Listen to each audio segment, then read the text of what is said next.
Hello, everyone. It's Taylor Martin with Beauty Queens Galore. Happy Saturday, and welcome back to our weekly interviews.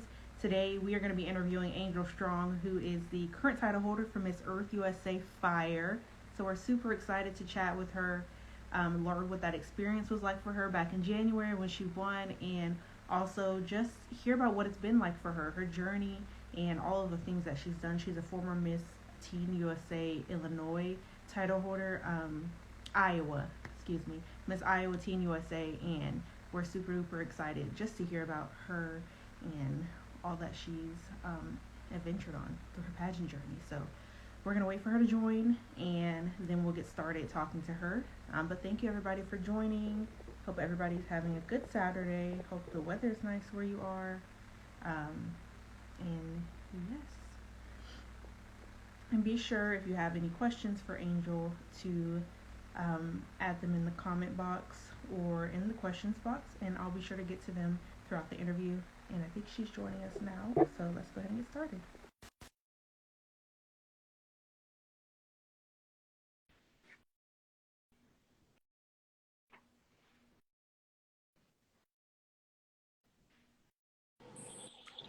Hi. Hi, how are you? I'm doing well. How about you? I'm good. I'm gonna go ahead and get it started, if that's okay with you. Sounds great. All right, awesome. So, hi everyone. I'm Taylor Martin with Beauty Queens Galore, the pageant resource, and today I am here with Angel Strong. She's the current title holder for Miss Earth USA Fire, and this queen has truly done it all. She's a title holder, entrepreneur, advocate for preserving the environment, and an ambassador. So, thank you again, Angel, for joining us.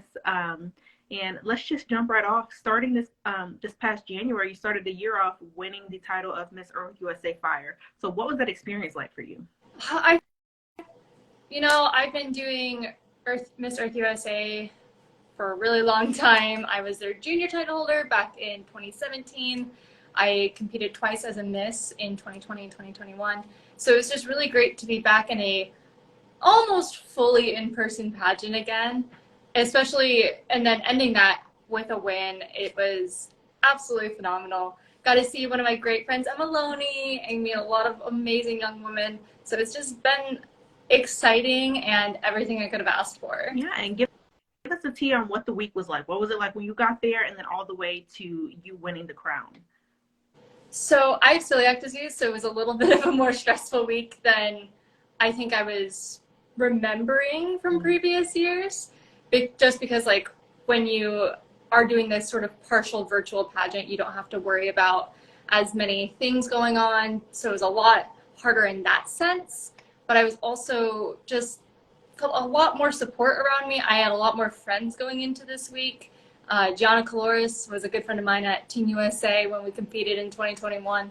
So it was both a little bit more stressful, but also in a way a lot less stressful because I had people around me that made me feel secure, happy, and just amazing throughout the week. Yeah. And how long of a journey was this for you with the Miss Earth USA system? Well, I've been competing Miss Earth USA since 2016, so that's 7 years.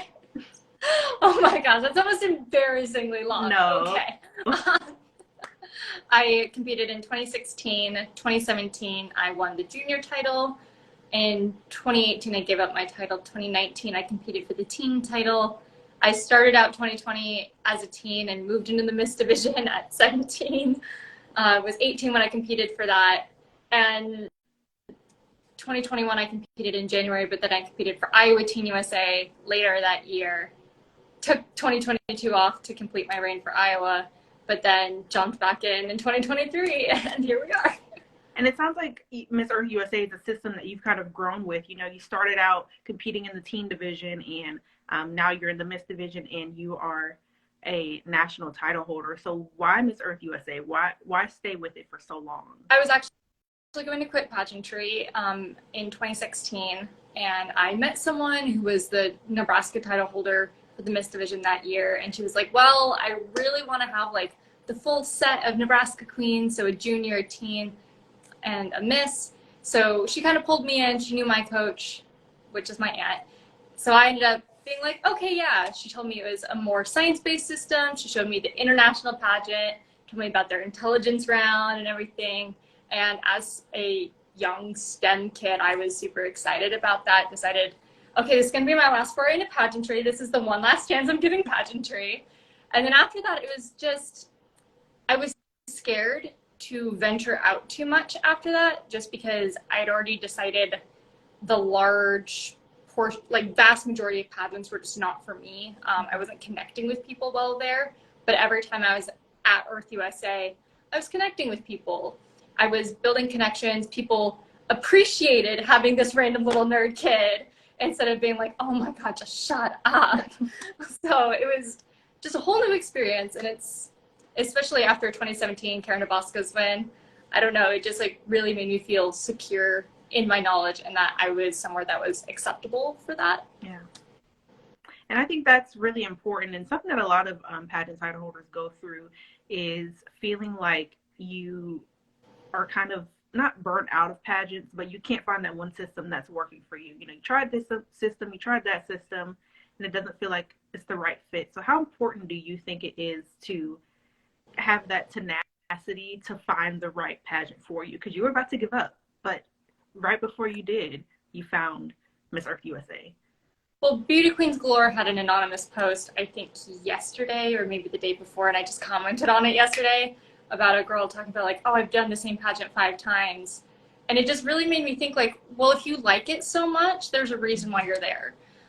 I can't say that every time I've competed at Earth USA, I've walked away having done as well as I wanted. And I can't say that for any other pageant either, but every other pageant I've done, I don't know if I ever felt secure in me being there, even if I didn't feel confident in my stage presence. There's a lot of factors that go into deciding, hey, I like this system. And that includes directorship, that includes your support system, liking that pageant's atmosphere as well, like your family and your friends and the woman you're meeting there. So I did Teen USA. I had a great time, met one of my best pageant friends, Gianna Cloris, there. But again, I came back to Earth USA pretty much knowing like I might be moving to Paris next year, or I might be getting into the political workforce. And so this might be the end of pageantry for me again. Where do I want to end it? And at the end of the day, that was where I belong. I'm an enviro-sci major, so I guess part of me liking Miss Earth is just because I've always had a really strong pull to the environment and environmental advocacy. But again, it's one of those things that you have to really look inside yourself and be like, am I okay with being somewhere that I feel comfortable, even if it means maybe I'm not achieving the same successes I'm seeing from other people? And personally, I think that's more important. I hope the person that made that anonymous post is watching this, because I know which one you're talking about. And it kind of disheartened me when I read it. But, you know, it's, like I said, that's something that a lot of young women go through in pageants. And I'm glad you just kind of talked about your journey. We have a couple comments, people praising you. We have your performances were amazing, Angel, and you have my continued support. And I have to second that. I watched Miss Earth USA this year, and you did a phenomenal job. There's a reason why you have a crown on your head. Thank you. And then your sister queen, Miss Earth USA Eco, says, yes, loving this, Angel, you're amazing. And our CEO, Kennedy, she says, I've always been a fan of Angel. So you got some fans on here. Well, you mentioned like the first like major conversation I ever got to have with Kennedy was, I want to say it was the 2021 service trip for Beauties for a Cause. And I was sitting there like so intimidated because she just has like that girl boss, right, high business, like she's got her stuff together. Yes. And I'm just like, I am like not even 20 years old. I have no idea what I'm doing with my life. So I've always been a fan of Kennedy, even if I have been a little intimidated just by her like got it together. I wish I had it together as half as much as her sometimes. I second all of that for sure. Like that's why whenever we do these interviews, I make sure people know Kennedy is the CEO. Like she's the girl behind all this. But you mentioned your Miss Teen USA journey. You were Miss Iowa Teen USA 2021. So talk about how that was weaved into your pageant journey, and what are the differences between Miss Earth USA and the USA system? So I think I did Nebraska Teen USA the 2 years prior, was second runner at my first year. And for anybody who's ever had like a really big failure and thinks about quitting after that, I was second to last the year after being second runner up. Or I was last. We don't know for sure. I was second to last or last. And that was just awful. Like, I didn't know what I had done wrong. I felt like I had done really well, but then it just wasn't in the cards. So then went back, had some space and some time, went back to Earth USA for the next 2 years, decided I was not touching Teen USA again, didn't want to be there. And then I got back from Miss Earth USA 2021, and I was going to compete in an international pageant. Things got moved around and my school schedule wasn't going to work with it anymore. And I'm like, okay, well, I don't want to just do nothing for a whole year. And found out that Iowa Teen USA was available. I could still enter, only had 2 weeks to prepare, but I could still enter technically. So I did. I wasn't expecting much out of it. I never dreamed or even imagined myself as a Teen USA girl. And then I ended up winning.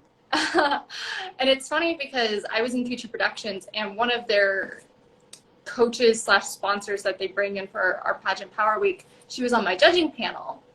And she gets up on stage and she is telling all these people, like, when you interview, one of the things you should really do is just take charge of the conversation and leave them with something to remember you by.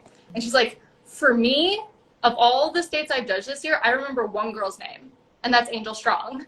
And I'm like, what? Why? And she's like, because we had been asking her all these questions about her platform because she's done so much with it.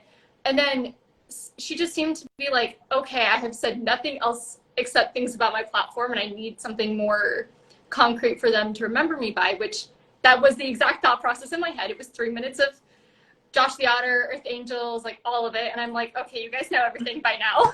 I can't say anything more. And she's like, I started asking a question about the name Earth Angels. Like, where did that come from? And essentially I just answered it. Well, it's a pun off my name. Quite frankly, I've heard so many puns off my name that at one point I passed out in front of the entire 6th grade class because my teacher had announced to the entire world that he was so excited to have a superhero in his class. And called me to the front of the stadium. I was horrified. Yeah, and she remembered my name purely from that story. And every time she referred to me that week, she's like, Superhero Angel. I'm like, please stop. I was just like, okay then. And if it got me here, it got me here. But I think it also just kind of went to show me, at least, that there is power. Even if you're not the best interviewer, there's a power in just being honest and truthful about how you feel about some of those things. Like, people make puns on my name all the time, and quite honestly, I hear them way too often. At this point, I'll play my own fun, but at some point you just got to make fun of the fact that people are making fun of your name all the time. Yeah, and tell us how that experience compares to the experiences you've had at Miss Earth USA. I think this is kind of tough for me because a lot of my experiences in the pageant world don't necessarily stem from the pageant itself. I think you could put me in a pageant that has no funding, and if the girls are great and I love, like, my sister queens, I'm going to have the best time ever and want to come back. You can put me in a pageant that has billion-dollar sponsors, and if I just am not vibing with the other contestants, like, I'm not going to want to go back. And one of the things that I get from Earth USA year after year, even the couple of times that I've noticed, like, a bad egg here and there, for the most part, like, everybody's there for the same reasons. Everybody is very inclusive and very open with one another, and it's just a really great feeling. I think I've made some of my best friends from Earth USA. Like I mentioned, Emma Loney, we've been competing together since, I want to say 2019. Maybe she competed in 20. Oh my gosh, I can't even remember. But like Michaela competed since 2017. And it's like these are people that I still talk to and still just have so much love for. Pretty much the entire 2023 class I'm talking to near weekly, which is bizarre for me because I'm someone who cannot keep track of the weeks most of the time.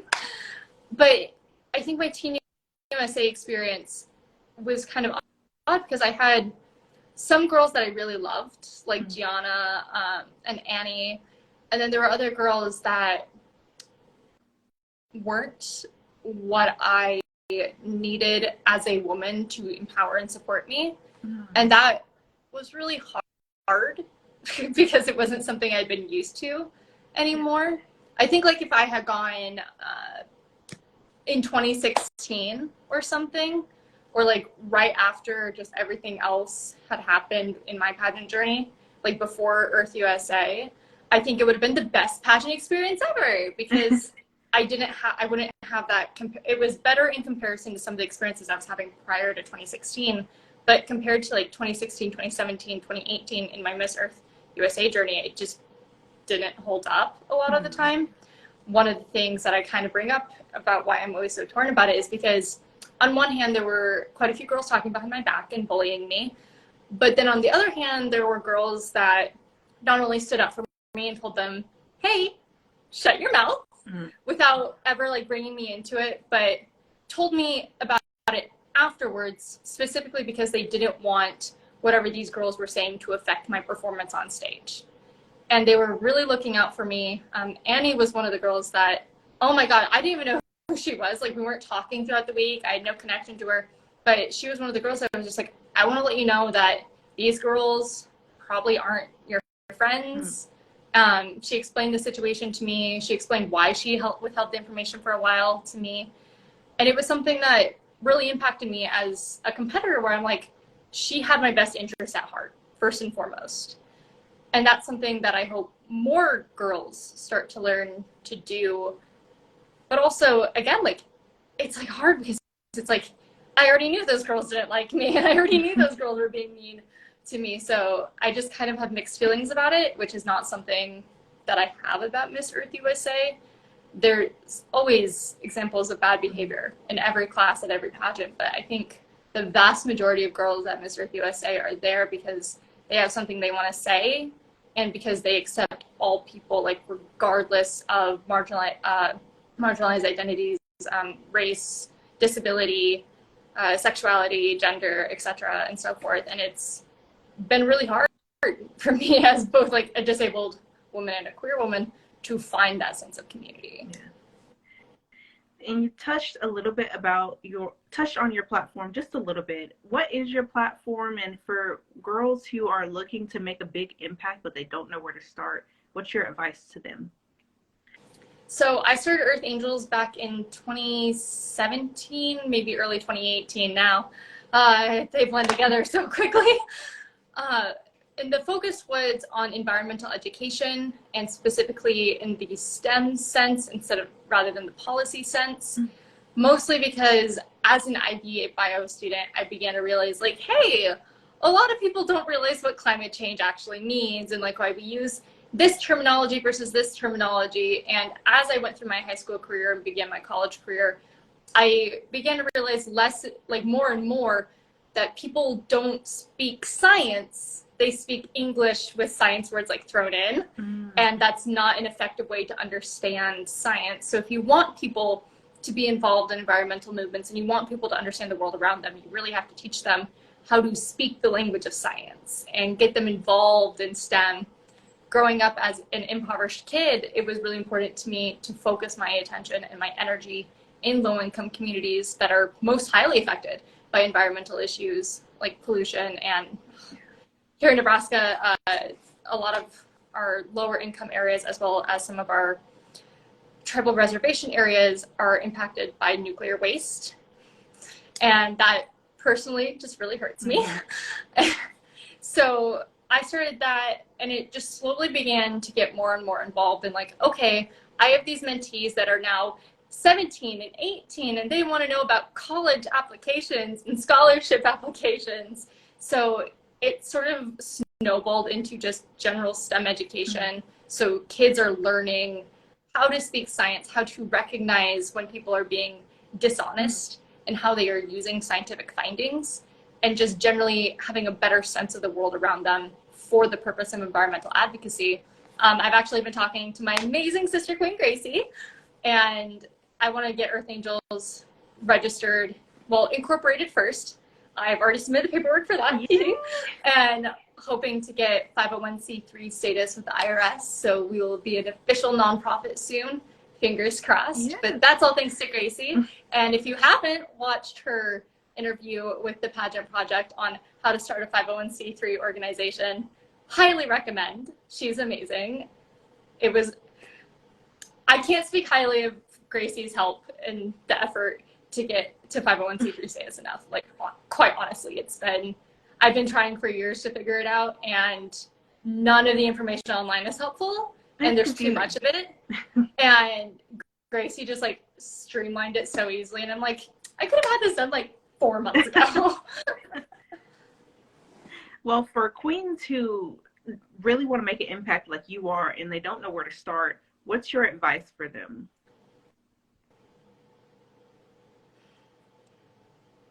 I'm going to split this up into more social and then more monetary, because I think that's probably the best way to handle it for a lot of girls.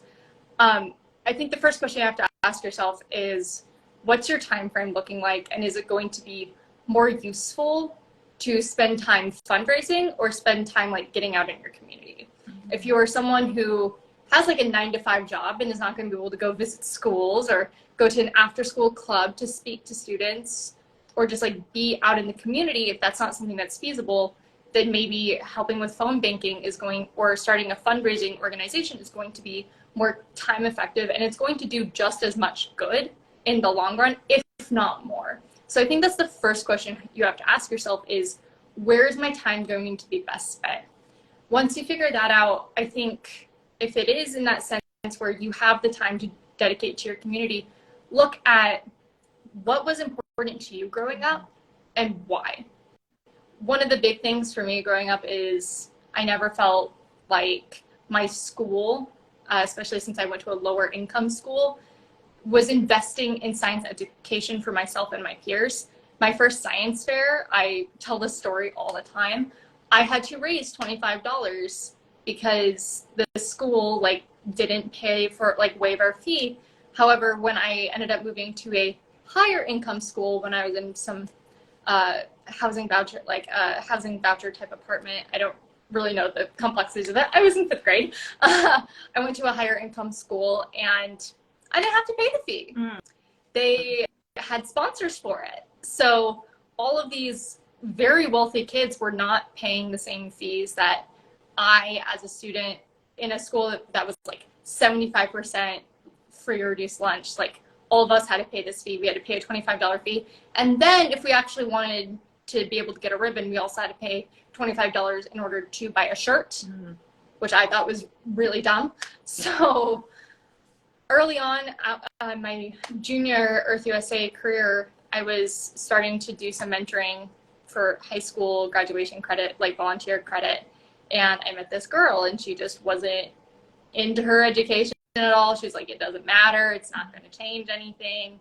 And it became really clear to me that she did like school. She was really smart. She really liked science. She just didn't think it was going to amount to anything. So I began to do some research, as I'm one to do. And I realized hey, if she starts getting into science fairs now and she does this Google Science Fair, she can get a $100,000 scholarship right there. And even making top 250 in the Google Science Fair, people will give you huge scholarships for that. So I started pushing her towards that direction, doing the thing I did that I gave up on.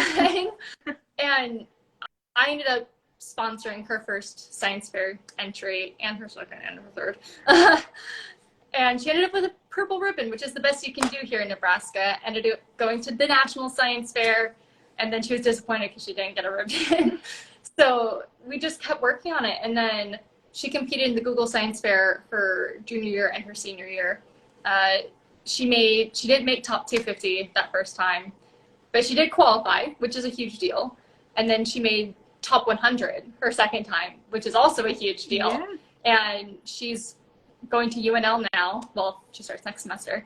But it really made me sit down and think, like, okay, this is something that I'm passionate about, giving the education that I was pretty much told I shouldn't be getting as a kid to other students, and making sure that they believe in their own intelligence and they believe that they can achieve these things, as well as just helping find those pathways forward for it.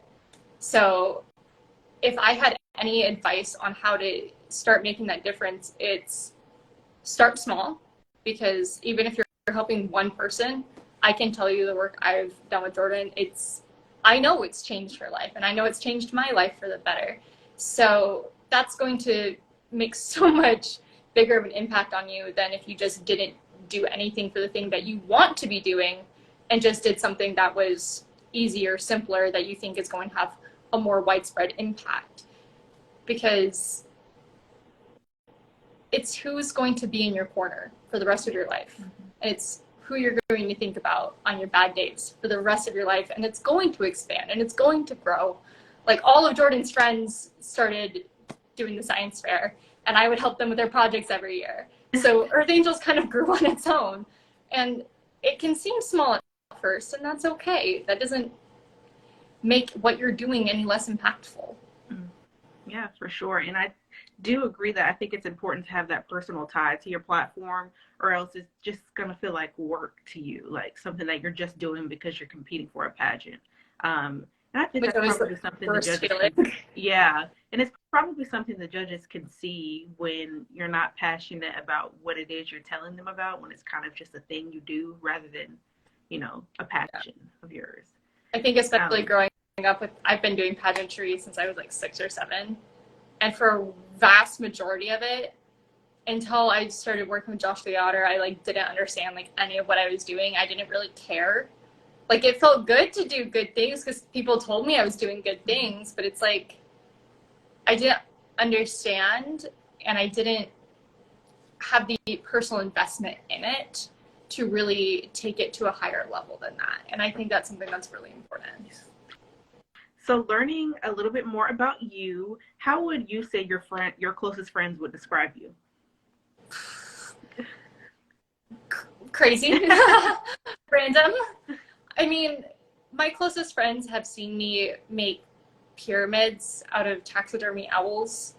I'm an environmental science major. It's not weird, I promise. And, recreate bits and pieces of Stella Luna with taxidermy bats. So I get pretty wild pretty quickly. I am a very just random, I have an idea and I just have to do it. I have no impulse control in that sort of thing. And if it makes people smile and laugh, all the better. And has there ever been a time in your life when you've wanted to give up? I know we talked a little bit about that time in your pageant journey, but just in general. Yeah. So one of the things that happened even just right after Miss Earth USA, I got into a pretty deep depressive episode. I'm still not really quite sure why. I think part of it was just I'd been so high stress and anxious that once all that anxiety was gone, it just plummeted, and my mood couldn't handle it. I was diagnosed with major depressive disorder. I would have been 15, so about 2017. So right around the Junior Earth USA days as well. And it really hit its head, I think, my senior year of high school. I don't know if I was necessarily just done, but the lowest point in my life was my depression exhibits itself in a way where I'm just apathetic to everything. And it became so bad, I was apathetic to the point of I didn't really care if I existed or not. My best friend, I swear I probably traumatized him because I didn't look both ways before crossing the street, and he literally had to yank me out from in front of a car. So then I, of course, went to counseling, went to our guidance counselor, who called my mom, was you need to get your child in therapy immediately, please. And it's one of those things that it took me a really long time to realize it's not anything wrong with me. Like, you can be depressed and you can think negatively about yourself, but it's focusing on rewriting how you see yourself and rewriting how you see life. One of the things I'm a huge advocate on, and people can disagree with me all they want, is a lot of people talk about redefining the term beauty. And I think that actually caused me a lot of harm in high school, because it was keeping that sense of beauty as the primary objective in the forefront of my mind constantly. So I've become a really big advocate for reminding girls that beauty isn't everything and nothing is everything. Like, you don't have to be smart.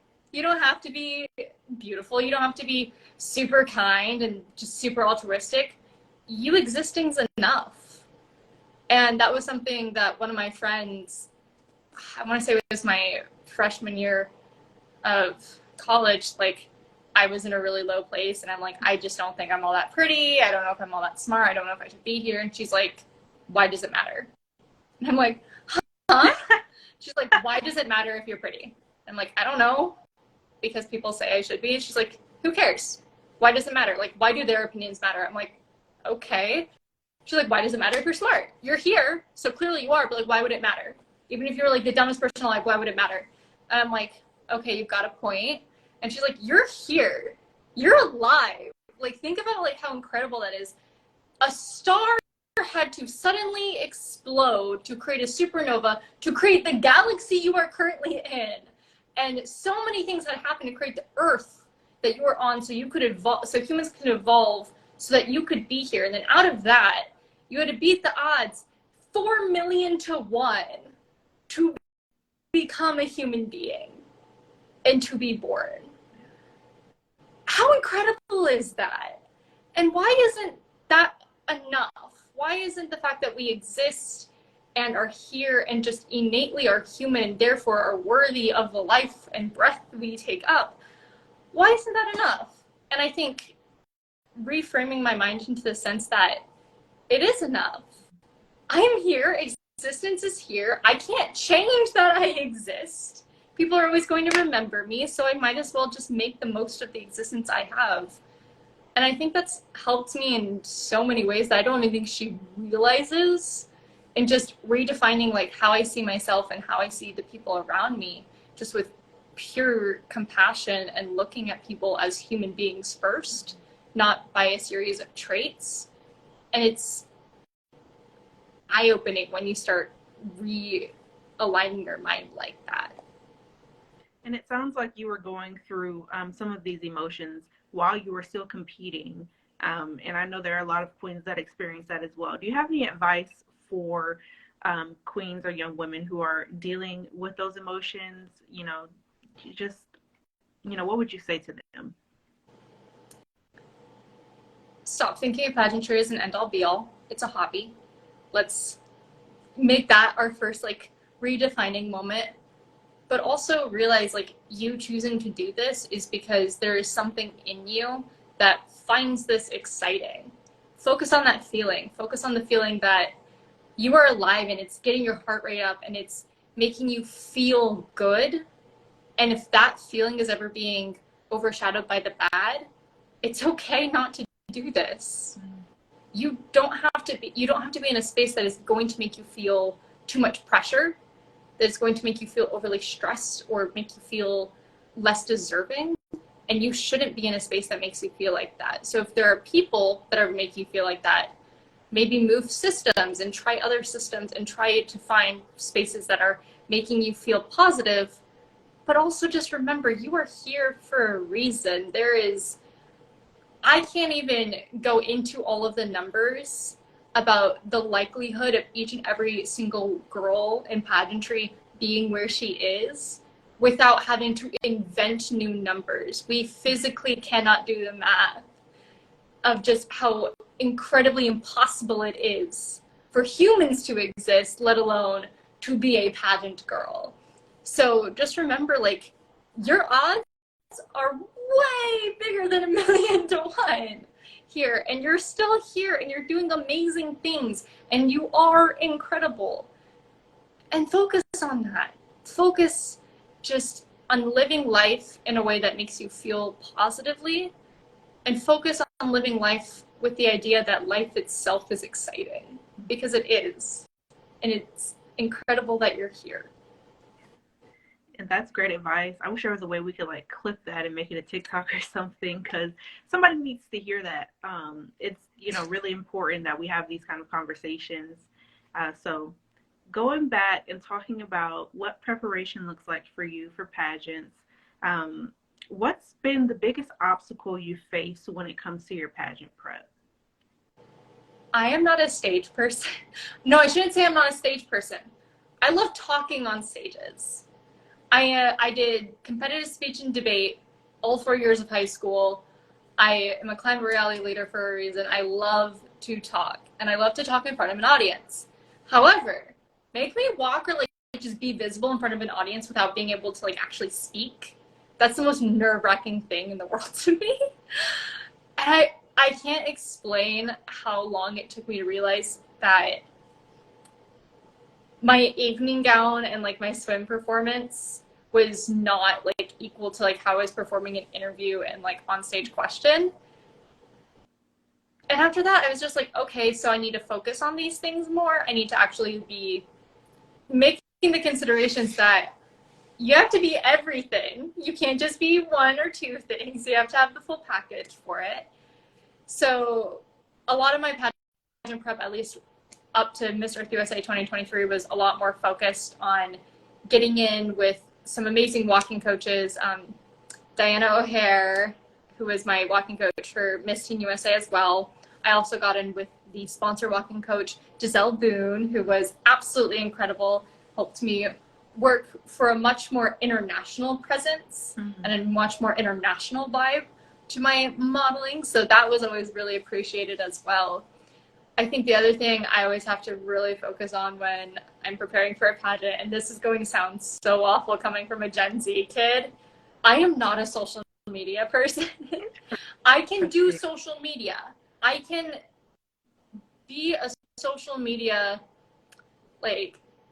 specialist for Citizens Climate Lobby. I did that for a short while. I can do it. I can be the marketer. I just don't like posting about myself. And I don't take pictures all the places I go. And quite frankly, I don't want to.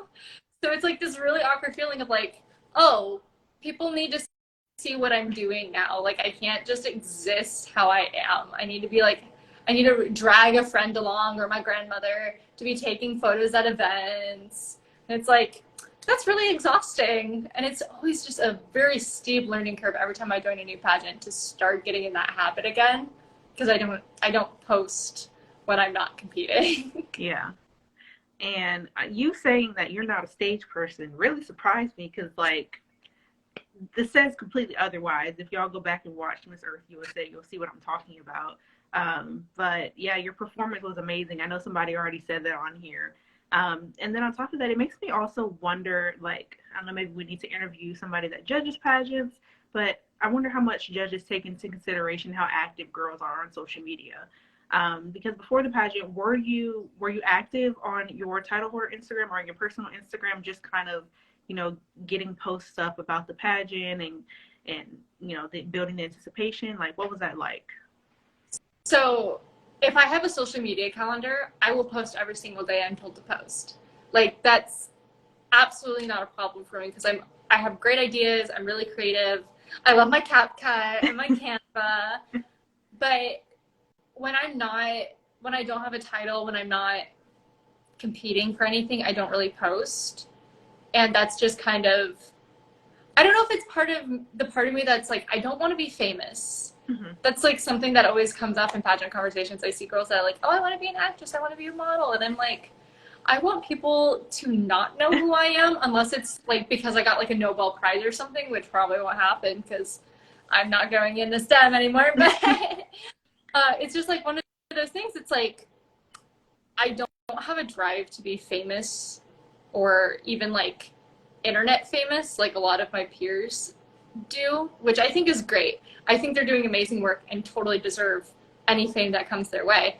But it's just like not something I've ever had the drive for. So like and you can always see it. Like you can always see it on my personal account. Like I'll be posting every day leading up to a pageant, and like title holder account, like Iowa Teen USA, we were required to post 3 times a week. I always got my 3 times a week in. I did, but it's like the moment I was done with Iowa Teen USA, like I didn't have any posts on my personal account anymore. Like I just wasn't posting anymore.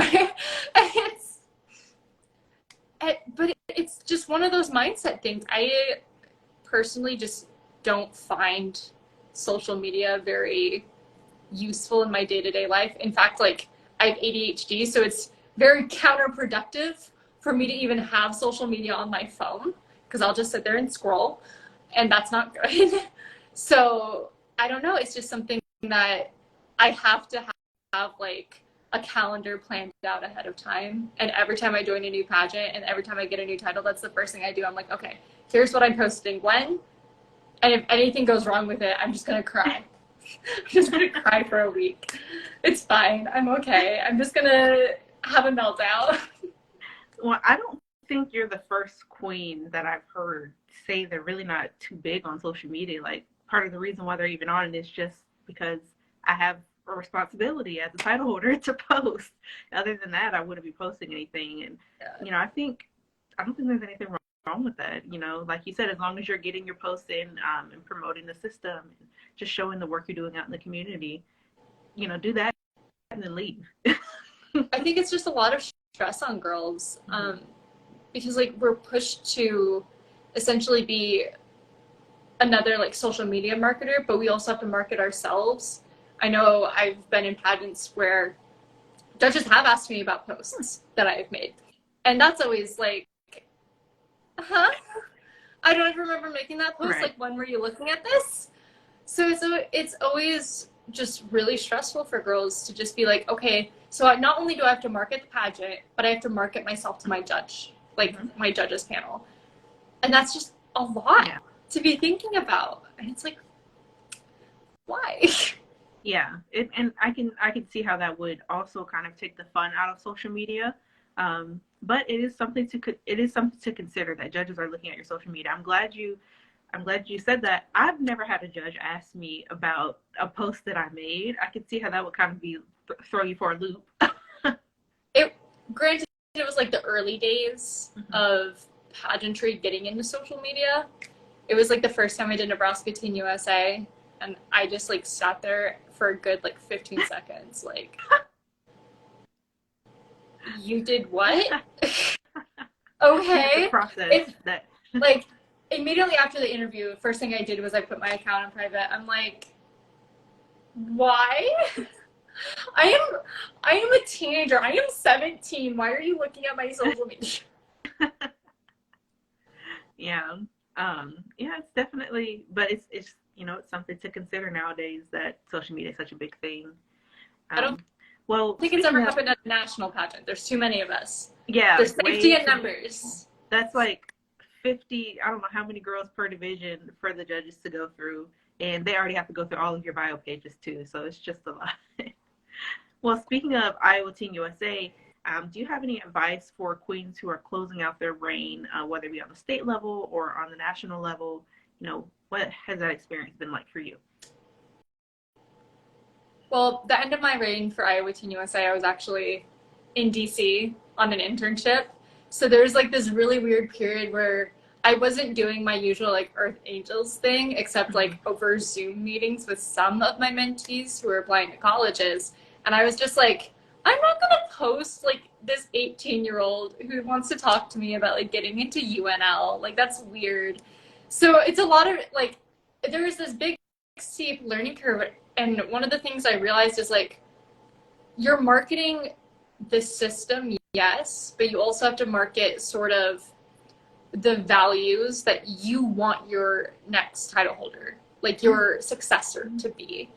So one of the things that I went through and really made sure I was focusing on during my time in DC was like, hey, I want to see like my successor be someone who is a big go-getter, who's really working hard to achieve her dreams, even if maybe not all of that is like super community driven, I think it's really important that women nowadays are really focused on driving themselves and other women forward and empowering the women around them. So like I would like post with every single like woman who is working in the social media office and like the legislative office and just post about those things. Like I got to see the Foreign Affairs Committee. Wow. They have like this little private space behind the actual like, I don't even know what to call it, like the debate room or like the session room. I don't know.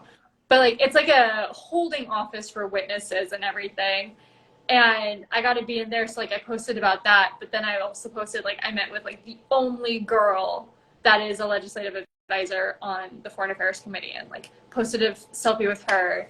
So one of the things that I would say keep in mind is like, what are the traits that you want to sell your potential successor on as being important to the organization? Because as a title holder, you do have a say in who your successor is going to be.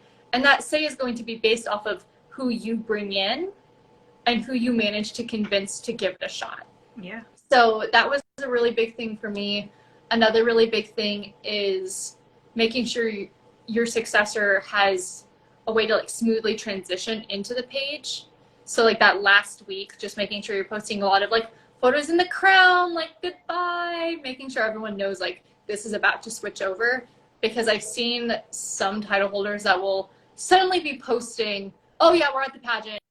Okay, the new girl's crown within like a 2-day span.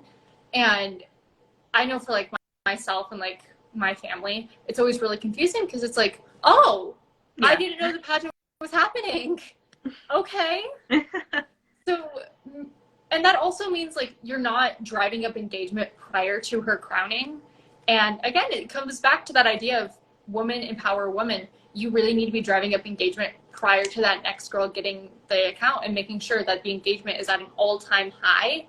So your successor is starting on the best possible foot for getting the support and fan base almost that she deserves. Yeah, and I really love everything that you just said because I've never really thought about it that way. And for our queens that are watching who are competing for a title, that gives you the incentive, you know, if a title holder is doing her part on setting up the social media and just setting up her reign so that the next queen can have an idea of what the system looks like and what she should be doing, that gives you the incentive to pay more attention. You should already be looking at her Instagram page, but that you should be like liking every post so she can be like, guys, look at how popular I am. That gives you the incentive to know what the system is looking for. You know, do I have these qualities? You don't have to be the exact same person. You know, we're not saying to mimic the current queen, but it's getting this overall picture of what the system is looking for because this queen is marketing the system in the way that you just explained. So that's honestly a great advice for anybody coming in or going out. And I will say, never think that just because you're not like the previous title holder that you are at a disadvantage by any way. Like me and Marissa are like two completely different people, and I think that was like no more apparent than at the pageant because like I love Marissa, she's lovely, but we're just like such opposite people. I cannot be quiet before an interview or before I go on stage. I need to be talking to someone, otherwise I'm going to be too nervous. She's the exact opposite. She has to like be in her little zone, needs everyone around her silent. And like both those things are fine. We have two very different personality types. We have two very different social media styles.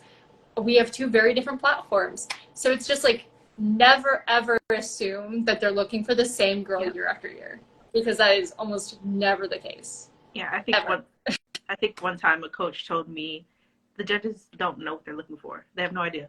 They don't know what they're looking for. They're going to find out in that room. Yep. They're going to find out judging you guys just like the rest of us are going to find out. So, as a pageant resource such as ourselves, what is something that as a title holder you would like to see more of from us and from the pageant community?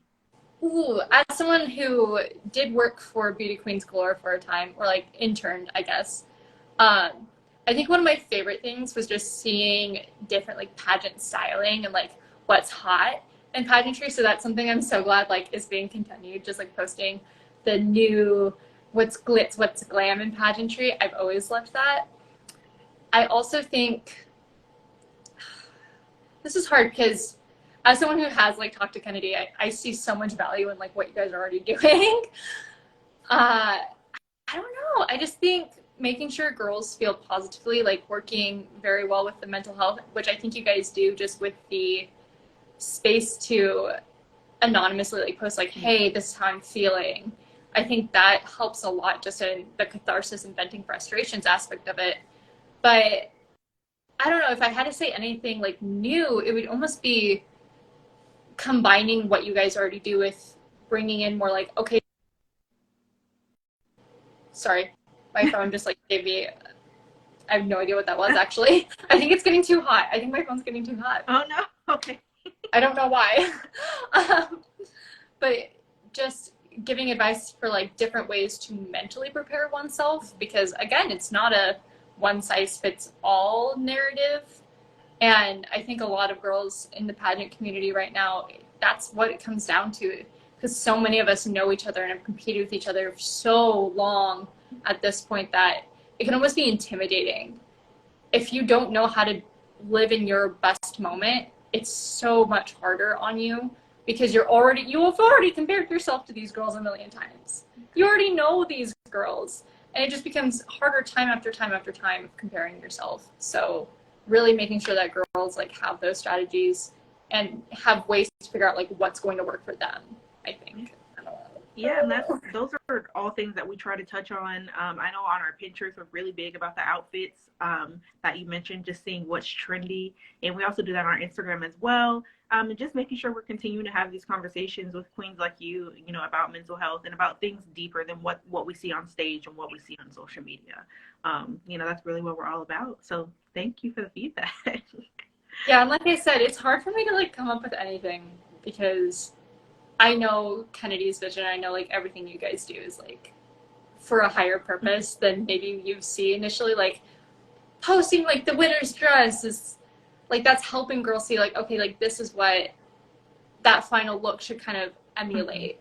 And that's not to say like every winner should dress the same, but more like what's new. It's giving like new ideas and everything, even if you're not explicitly saying it. So I don't know.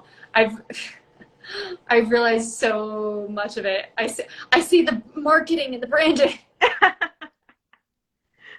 Well, finish this sentence for me. I want to be remembered for. I want to be remembered for the things that I do and what I say, not for any outward appearances that people may perceive. I think that's almost pretty much exactly what I also said during like my farewell video for Iowa Teen USA. But I don't know. I think one of the things I always go back to is I can change the way I look. I can change if someone has a problem with the way I look, that can be fixed. That can be changed, not fixed, but it can be changed.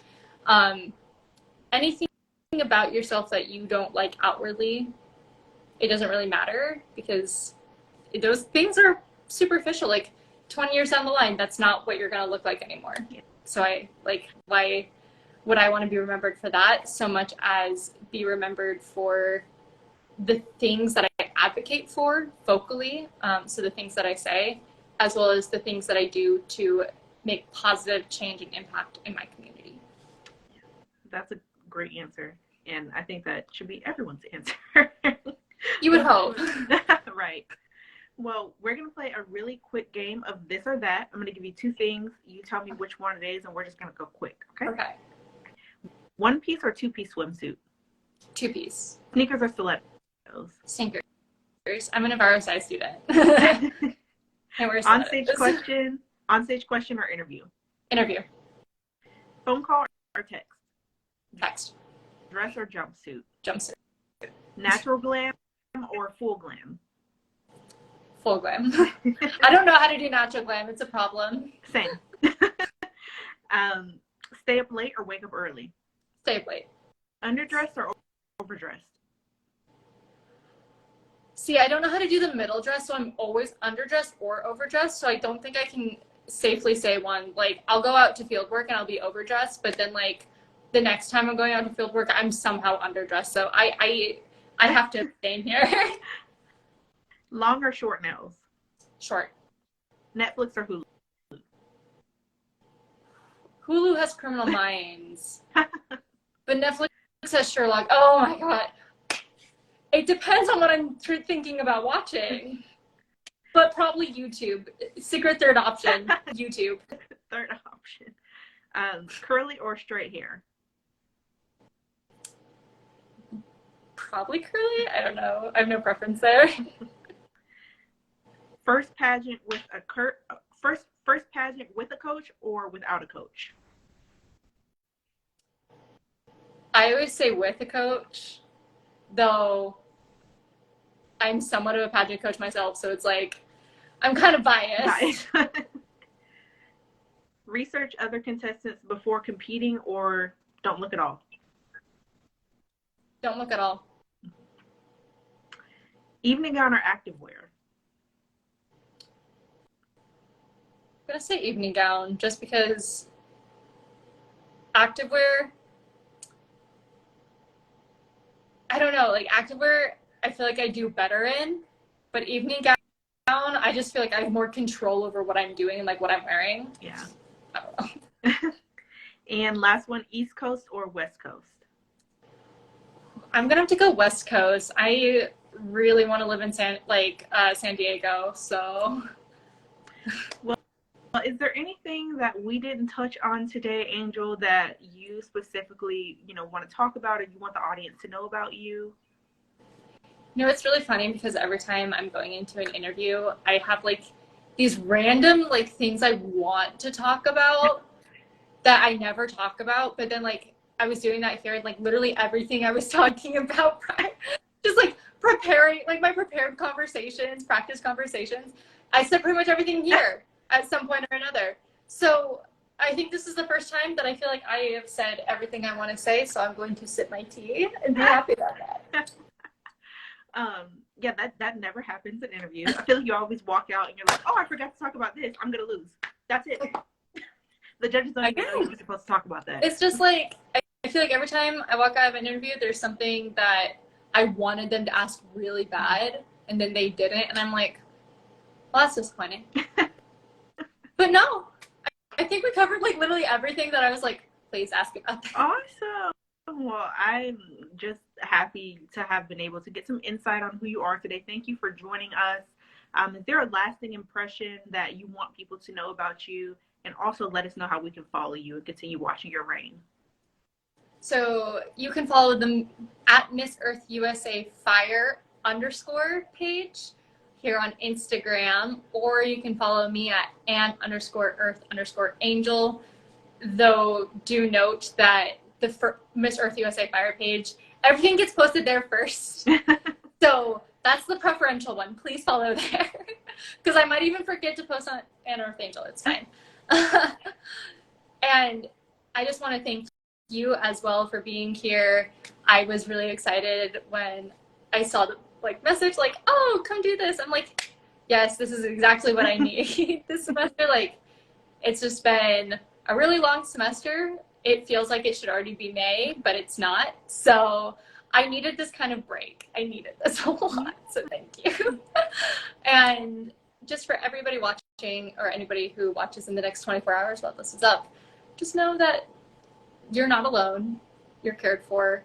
And even if you don't think you are, just remember the universe put you here. And so many chains of events had to happen. So many flaps of butterfly wings had to happen just to make sure you're here. And I think that's pretty cool, which means you're pretty cool.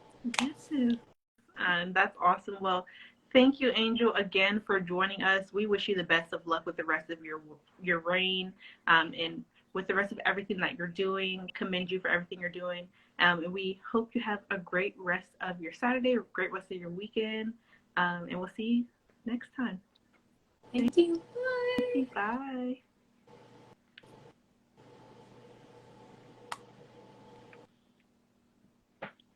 Well, thank you everybody for joining us.